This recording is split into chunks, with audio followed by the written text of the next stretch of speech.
Alright, so these videos are going to show you how to manage your website, add content, change content, create new accounts, things like that, uploading media.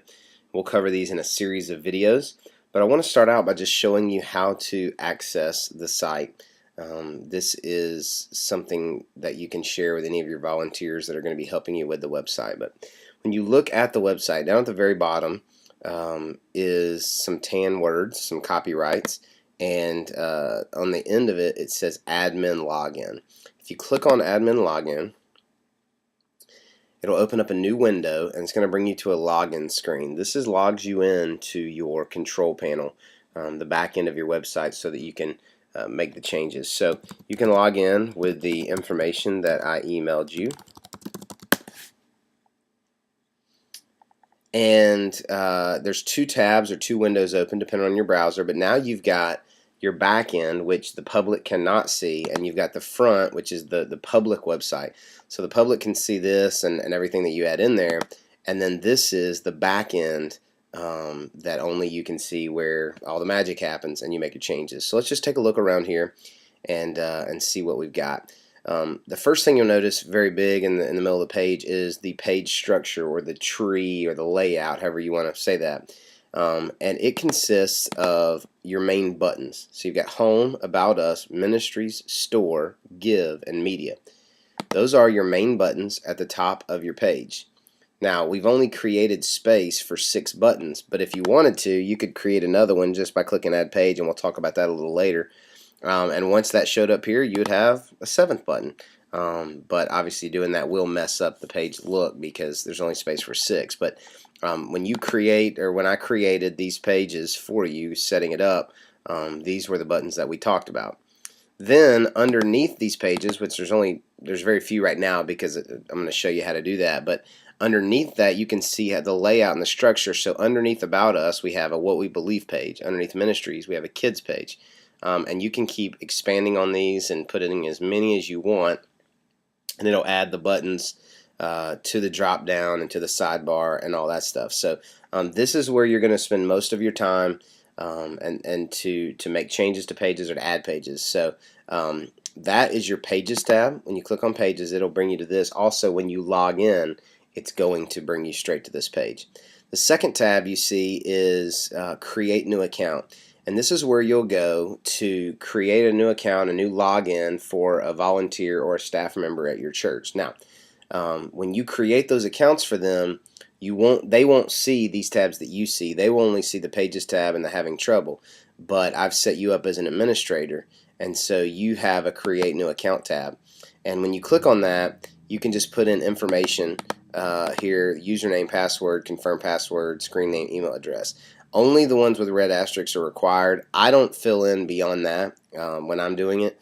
So you can just create, put in their login name, their password again, their full name with the space, and then whatever email address that they use, and then just click Submit or Register New Member, and they'll be able to log in. Yeah, they'll be able to log in and make changes. So the third tab is View Accounts, and that just lists the members or the accounts that have been created. Right now there's only 2. There's myself and there's you.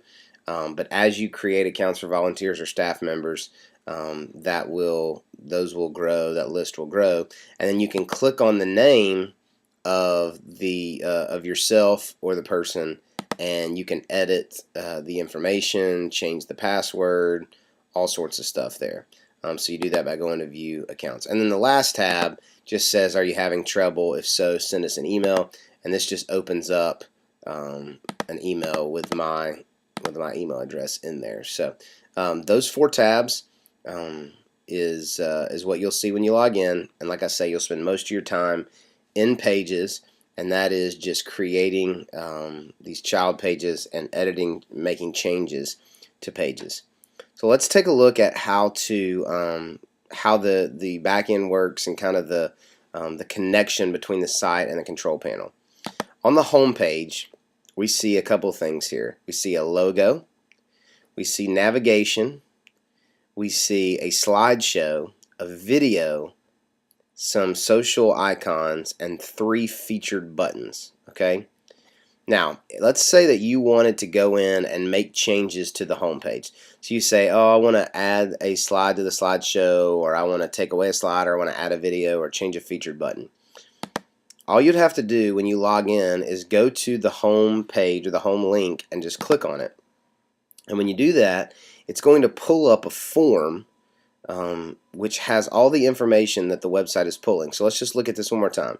On the home page, we saw a logo. That's not in this form because it doesn't change. That's coded in. You've got your navigation buttons, which are being created by the structure that you saw earlier. Then you've got a slideshow, video, icons, and featured buttons. Let's look over here. We've got slideshow. Okay. We've got video. We've got social icons, and we've got featured buttons. So in the same order that they're on the page, that's how they show up here.